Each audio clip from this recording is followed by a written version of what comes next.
ஐயா JK மூர்த்தனார் அவர்கள் காங்கிரஸ் கட்சியில் இருந்தபோது அகில இந்திய அளவிலே தனக்கென்று ஒரு தனி முத்திரை பதித்தவர்.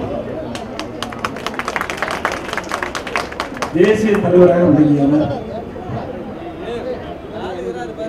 அவர் எளிமையானவர், அனைவரிடத்திலும் அன்பாக பழகக்கூடியவர். கட்சி பேதமில்லாமல் யாரழைத்தாலும் இந்த நிகழ்ச்சியை பங்கேற்று அவரை மகிழ்விக்கக்கூடிய பண்பாடு.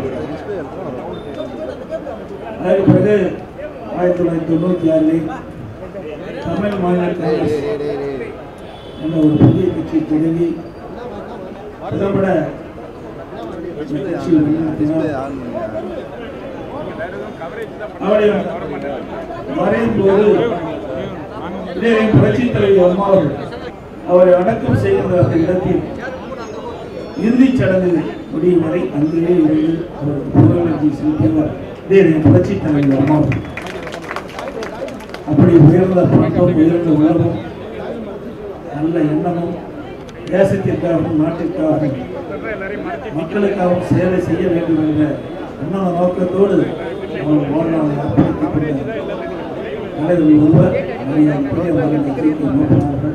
அவருக்கு புகழஞ்சி செலுத்தி விடுபடுகின்றேன். நன்றி, வணக்கம்.